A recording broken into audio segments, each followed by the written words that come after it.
out minors, trauma dumping minors, threatening minors.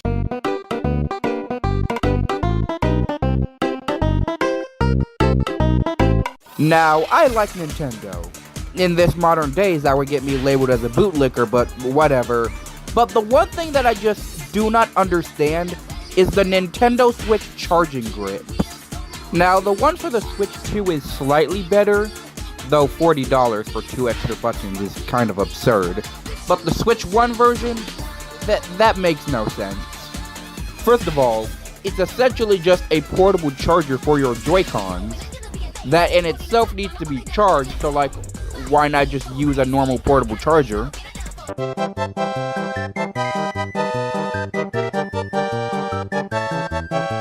But see, here's the thing. The Joy-Cons have 20 hours of battery life. In what scenario are you playing the Switch for that long that you genuinely kill your Joy-Cons?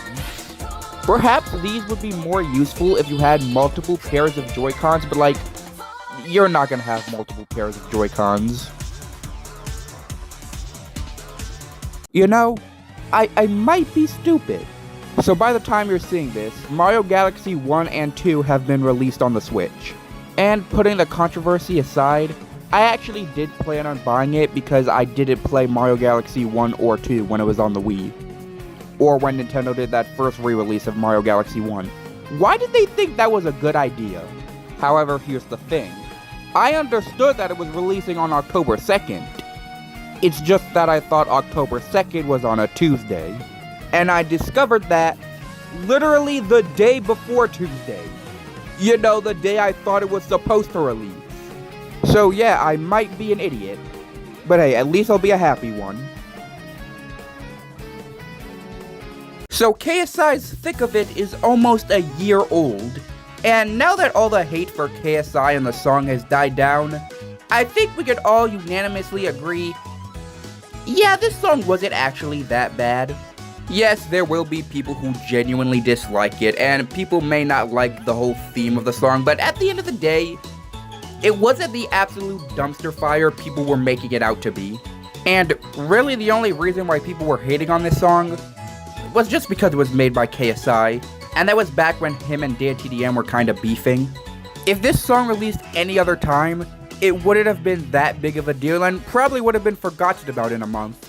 But because it released when it did release, it became such a big deal that people are now genuinely feeling nostalgic for it, which I find absolutely hilarious. Imagine swatting someone in the big 2025. Imagine swatting someone, period. So the other day, Creekcraft, the Roblox YouTuber, got swatted. And while this isn't anything new, I honestly can't believe people are still doing this. Cause like, here's the thing. When you swat someone, the police genuinely think someone's in danger. However, the actual person who ends up in danger is the innocent person these people decide to swat. This ruins everyone's day. It ruins the victim's day because now they're genuinely scared for their life. And it ruins the police's day because they're spending time on something that didn't happen when they could be spending time on other crimes happening in the exact same time. And what's even wilder is that the people who are doing this don't seem to understand that it's illegal. So, moral of the story, don't swat people. It's not that hard. The Shiny Koraidon and Miraidon event was a disaster. Mainly because people are batshit insane. I didn't even know this event was happening, but basically what you had to do was go to GameStop and they'll give you a code for it. I think that's how it works. The problem is that then people decided to scalp the fuck out of them. Now the hacked versions of these shinies, which existed for a while, aren't that expensive, but if you want the official ones, people are selling them for like $50 to almost $200. I mean, like, they're cool shinies, but no one should be spending that much money on them. And unfortunately, this isn't really new. They did this with the Pokemon cards as well. Frankly, they do this with everything. Watch how they do it with the Nintendo Switch with Pokemon Legends EA, and I don't even think you get anything by buying it that way. This is going to sound so bad, but I swear I have context. I'm kind of scared of black people. You what? Now, hear me out. Here's the thing. Ever since I came out a couple days ago, I've been wearing more feminine clothes to and on my way to school. I used to do this a lot last year, but having to change in and out of my feminine clothes was getting really annoying. This year, while I still have to change out of my feminine clothes, I can at least go to school while wearing them. However, that leads on to the problem of other people existing, mainly black people. Because due to the stereotype of black people being very violent, and also due to the fact that trans people are still treated like absolute garbage, it makes me very nervous to be around those people. And this is just very annoying for both sides. For black people, we all know that black people are not like this. It's just that because some of them are, some people believe all of them are. And for trans people, well, they also have to deal with these stupid stereotypes, but they also have to deal with social norms. Like, I hate it when a parent's reason on why they don't want their child to be trans or gay or whatever is because they want to keep them safe. They are scared because they believe their child is gonna get hurt because they don't follow social norms. But that's society's problem, not theirs.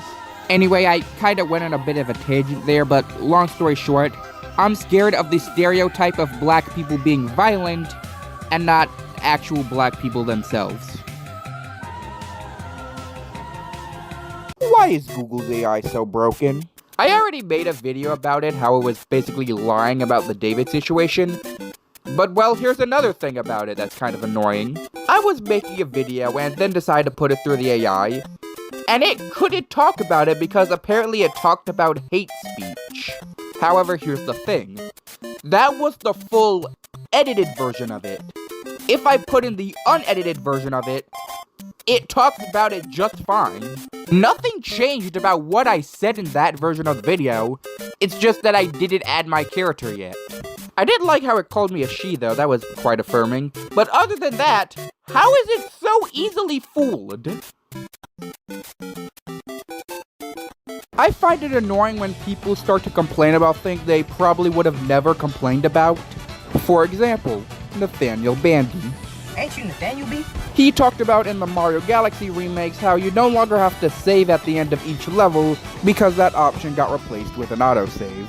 However, he also explains that in the first Galaxy game it causes this little hand icon to appear for half a second, and he calls it sloppy.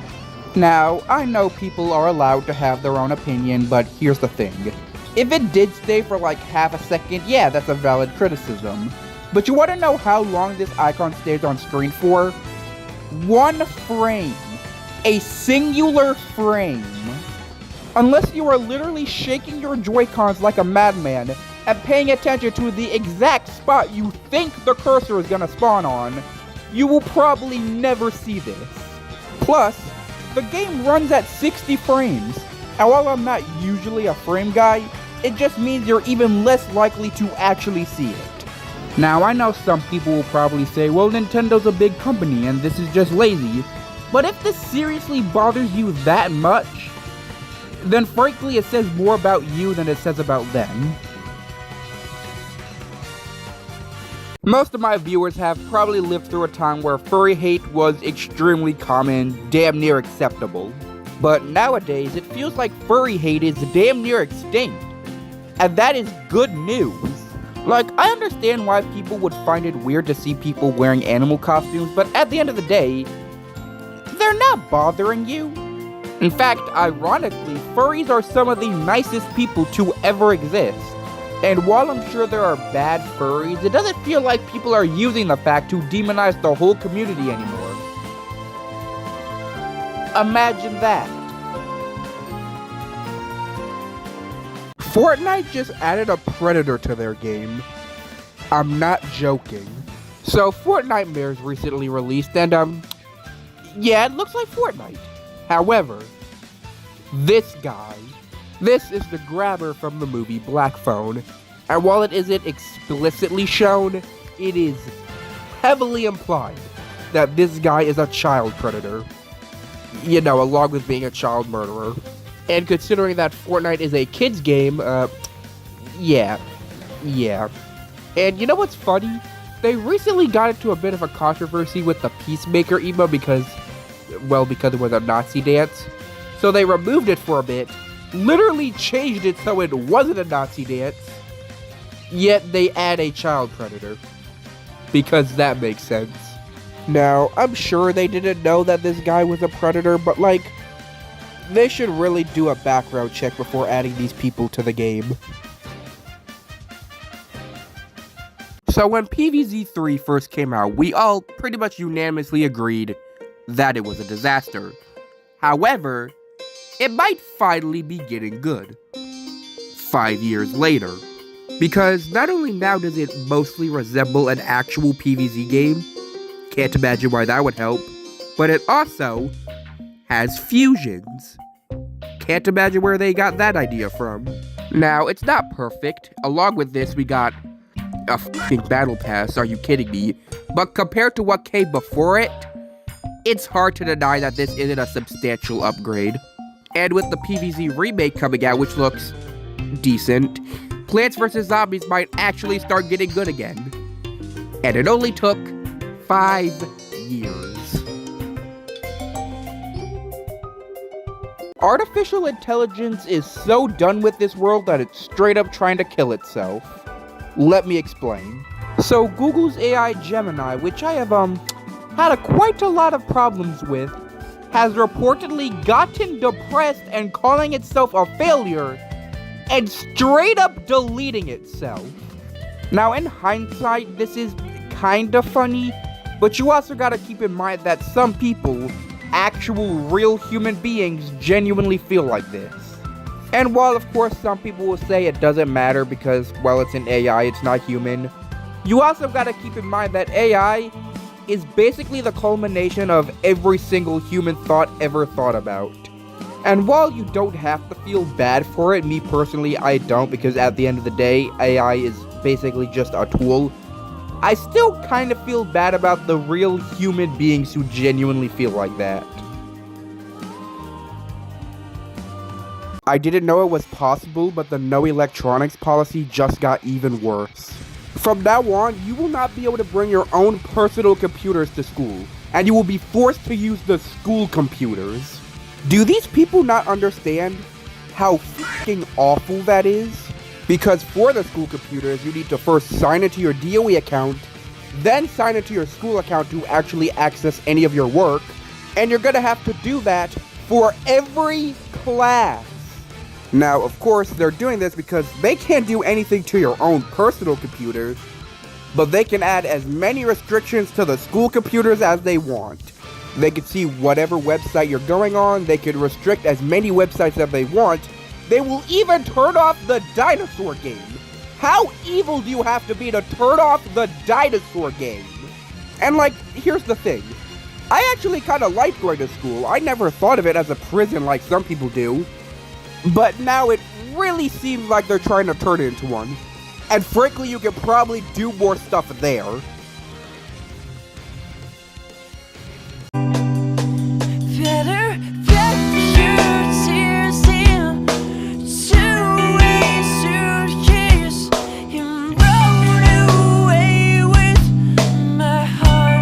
So it's safe to say that Samsung has a bit of a battery stability issue. We most commonly associate it with the Galaxy Note 7 because, well, you know. Oh, my PC! But it also happens with a bunch of their modern products, like their Galaxy Ring. Did you even know that Samsung made a smart ring? Yeah, the Galaxy Ring's batteries are expanding on people's fingers to the point where they can't take them off. There is literally a story of this happening to a guy, and it was so bad he had to go to the hospital so they can get it off. And get this, he wasn't even allowed on his flight because of the swollen battery. And while this battery swelling stuff will eventually happen, and it does happen with other brands like Google, it seemingly happens more with Samsung products, and never any other brand. At this point, Samsung products should just be considered as weapons. And that's coming from a Samsung user. I am armed right now, beware.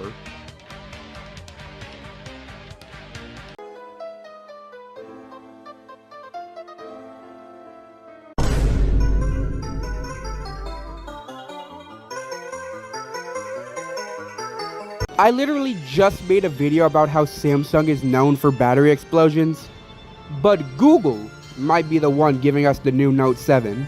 So jerry-rig everything, the guy who durability tests every phone in existence, durability tested the Pixel Fold 10 Pro.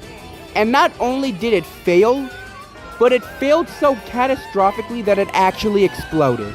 Yes, I know Zach does some pretty extreme things to these phones, but, well, first of all, he's tested many phones before, and not a single one has exploded. And two, if there is a scenario, any scenario, where your phone can explode, that is a very big problem. But the thing that really gets me is that all of this was entirely preventable. This phone's biggest weak point is the antenna line. And this antenna line has been the weak point for every other Google folding phone. So all they had to do was put the antenna line somewhere else, and it would have stopped the phone from snapping in half, which would have stopped the battery from exploding. Like, come on, Google. We all know what the definition of insanity is. For the love of God, stop spoiling games before they release. So by the time you're seeing this, Pokemon Legends ZA has been released. But by the time I'm recording this, it hasn't. And yet people are still posting the final boss online. Like, why is this necessary? If there's people who didn't plan on playing the game but wanted to see the final boss, they could have just waited till the game actually released for everyone. But doing this ruins the experience for the people who actually wanted to play the game. And unfortunately, this is going to happen for as long as video games exist. It happened to me with Kirby Star Cross Worlds. But like, I just don't understand the point of spoiling the games before the games even release. What I'm about to show you is most certainly going to be the most controversial Pokemon design of all time. Some people think it's absolutely abysmal, while me, I think it's absolutely hilarious. So Pokemon Legends ZA recently released, and with it came some new Mega Evolutions, with one of them, spoilers for people who really care, being Starmie. Now, what would you imagine a Mega version of Starmie would look like? Frankly, I couldn't think of one, but I haven't played a Pokemon game in a while, but This is what Mega Starmie looks like. Now, I've seen a lot of people say they absolutely hate the design, but at the same time, a lot of people like to hate on Pokemon. But if there's one thing you can't say, is that this isn't absolute comedy gold. I mean, look at the way it runs. Did we need this? No. But I am very happy we have it. Stop falling for these meme coins. They will do nothing but make you lose money. So Maverick Trevelyan, or Maverick Trevelyan, you know, the 6'7" kid, decided, out of all things to do, launch a meme coin. And like, we've been through this before. We all know what's gonna happen. And yet people still invest money into this crap. And then surprise, surprise, the shit gets rug pulled, and there's no one you can blame but yourself. And you wanna know something that's both funny and sad? There was a lot of people investing their money into this coin because of a South Park episode of the character saying 6'7". I can't tell what's more surprising. The fact that people still make these coins, or the fact that people still fall for them. I feel like we've reached a point where death threats mean literally nothing. Because here's the thing. If someone sent me a death threat and then actually attempted to kill me, first of all, you would get arrested. And second of all, we all know you're not doing that. You're not going to waste your time to attempt to find where I live and kill me just because I said something you didn't like. All it does is make you look pathetic. But of course, people are still gonna send them. And of course, nothing's gonna happen. Like, at that point, just get off the internet if you think the response for seeing something you didn't like is to send the person who posted death threats that you know you're not gonna act on.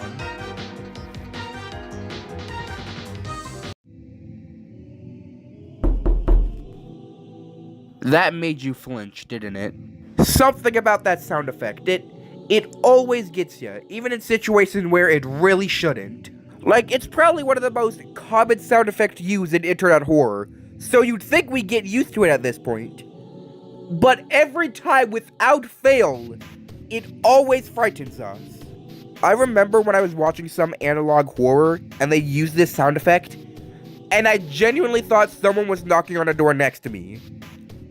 And I was outside, where there's no doors. Probably one of the biggest unsolved mysteries is how this sound effect always gets us and will always continue to get us.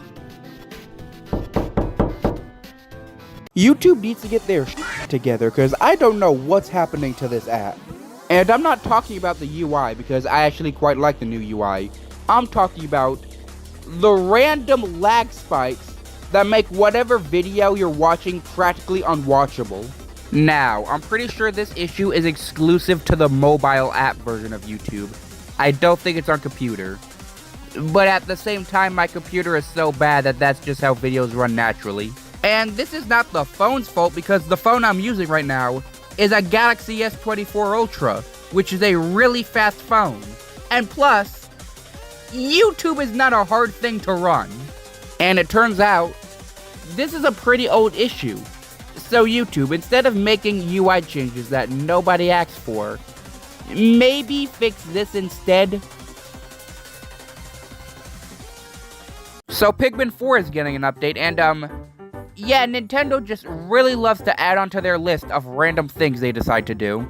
It's a free update that will contain 3 things. The first one being a new camera mode, which, surprise, this wasn't here from release. You'll be able to find decor Pikmin that you'll be able to send to Pikmin Bloom. And finally, Pikmin 4 will be getting difficulty settings. I know that last one was something a lot of people were asking for. However, the thing that confuses me is, from a company standpoint, wouldn't it make more sense to just make a Switch 2 edition for Pikmin 4? Like, at this point, Pikmin is practically a mainstream Nintendo franchise. People would definitely buy a Switch 2 edition of it. And with the Pikmin short Nintendo recently released, it looks like they're trying to do big things with this franchise. Yet all we got is a camera mode and difficulty settings. And cosplay. So I don't know how to describe this without saying it outright, so I guess I'm just gonna have to say it anyway. Furry.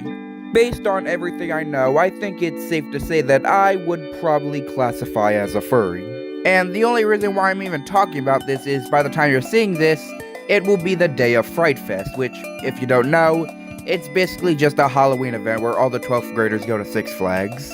And for the event, I planned on wearing this furry head, because apparently I am a lot braver than most people are, which is frankly surprising. Unfortunately, you're not allowed to wear masks there, so yeah. So I just decided to go get a bunny ear headband, which honestly still should be very telling. My friend doesn't know how to open a milk carton. Are you kidding me? Frankly, I'm at like a 50-50 on whether they're being serious or whether they're joking. I mean, I get they're lactose intolerant, but like, how? Milk isn't even the only thing to come in cartons. How do you not know how to open one? I mean, surely they've seen an orange juice or any other kind of juice come in the cartons. They're allowed to drink that. Honestly, I'm baffled. I am completely baffled. So the other day, I beat Pokemon Legends ZA and got to experience Mega Evolutions for the first time. And while they're definitely not my favorite gimmick in the series, it is still pretty cool to see Pokemon get new forms. But then I got an idea. What if I give Mega Evolutions to my own original characters? For example, this is Margarine.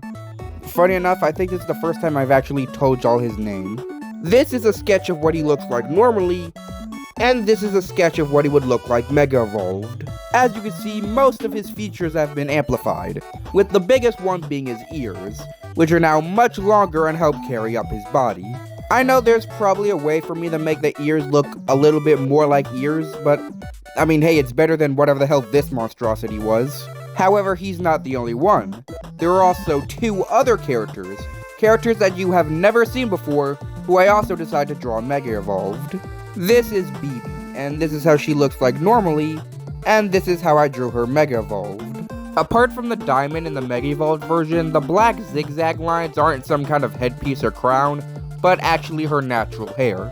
My friend also likes to say that her hair looks like Wario's mustache, which it sucks that I see it, but I also did try to make it still visible in the Mega Evolved version, even if it does look like she has two E's stuck to the side of her head. And then there's this girl who's named Saz, and this is how she looks like normally, and this is how she looks like Mega Evolved. This is definitely the simplest one I made because, well, her most defining trait is her heart-shaped afro, and my bright idea was just, well, to give her a bigger afro. It was giving off Mega Dragonite vibes, but hey, I like Mega Dragonite, and there's nothing wrong with having simpler Mega Evolutions. But I did decide to add this little heart in her hair so it looked a little bit more special and not that she just let her hair grow. I also gave her a heart spear, which I think it looks pretty cool. Yeah, I had no idea what more I could have done to this. Six Flags is doing such an incredibly scummy thing. So me, along with the other 12th graders in my school, went to Six Flags. Be prepared for me to make a lot of videos about this, with the first one being about this. We went to Six Flags because of an event called Fright Fest, which is supposed to be scary. Keyword supposed to. Maybe it is, but you know, I feel like it's kind of hard to get scared when your best friend is dressed up as Scooby-Doo. But what if you don't want to get scared? Well, you could have just not came, but you could also buy a $19 necklace to tell the monsters not to scare you. It's because around the park there's these monsters that'll try to scare you by grunting, smacking against things, and chasing you. But as long as you keep your cool, nothing's gonna happen. I don't think they're allowed to touch you, and if you don't look scared, they're not gonna chase you. Like, I was only scared once in the entire, 5 hours that I was there, and it was mostly because of a loud noise than anything else. And hey, maybe it's just because I was with friends. Maybe it would have been terrifying if I was alone. But still, charging people $19 to not get scared is such an incredibly scummy thing. I'm gonna show you an image of Kirby in 3, 2, 1. Oh, you thought the other Kirby? No. This is Kirby Lauren, and unlike the other Kirby who eats cake and fight gods, this Kirby is a musical artist. Now, of course, if you search in Kirby, you're probably not gonna find her. You're gonna find, Kirby, the pink puffball. And of course, the two are not related whatsoever. Except for the puffball part. Now, if you actually want to check her out, I'd recommend searching Sing Kirby Sing. That's the app she uses for all of her social medias. She released an album about a month ago, and while her music is not the music I'd personally listen to, I'm sure someone will enjoy it. Also, I find it quite funny and cute that a person named Kirby has hair like that. Pro tip for your next album, dye it pink. I can't believe I did this. So, as you probably know, I daily upload, and I usually upload finished videos. Keyword usually, because when it comes to this video in particular, I uploaded the unfinished version of it. And it's not even like I just forgot to finish it. I did finish it. I just uploaded the unfinished version. And I'm surprised that no one even seemed to notice. Honestly, I am so embarrassed with it, I kinda just want to delete it. But I'm not. Instead, I'm gonna put the finished version in a compilation of all my shorts for October. But I still can't believe I did that. So, Pokemon Legends ZA has Zygarde, as you'd expect. But it also, by the way, spoilers for the entire end of the game, has Mega Zygarde. And if this isn't the most busted thing this company has made, this has to be on a top 20 list on the most broken things Nintendo as a company has created. Because calling this an example of power creep would be the understatement of the century. This is a goddamn power jump scare. Because just look at Zygarde's base stats. This is in his complete form, and considering he's a legendary, this is, pretty high. Now look at his Mega Evolve stats. You can probably see the elephant in the room. And if now being the strongest special attacker in all of Pokemon history wasn't enough, Game Freak was like, you know what? You know how Zygarde already has 4 signature moves? How about we give him another? And Megaton Hammer? That incredibly powerful move that got power crept by Blood Moon? Well, imagine now that that move is a Dragon-type move. It does 60 more damage, which means this move does 200 damage. And despite it being a Dragon-type move, it hits Fairy types anyway. Now, from a competitive point, there is no way this thing isn't getting banned or nerfed into oblivion. But you see, I don't play competitively, so I can't wait to absolutely murder the next region's champion with Mr. Pokemon Gun here. The fact that I can schedule my uploads is probably the only reason why I can continue my daily upload streak. However, it does come with its problems. When Mr. Beast Hide Me in 10 Years video came out, I decided, you know what, I want to make one for myself. I made it. I decided that it was only going to be 5 years, and then I had it scheduled to upload on, god damn it, let me check, October 5th, 2030. Quite a long ways ahead. However, the problem with this is that it's now basically going to stay at the top of my schedule list until it releases. In 2030. So, yeah. See you in 2030, I guess.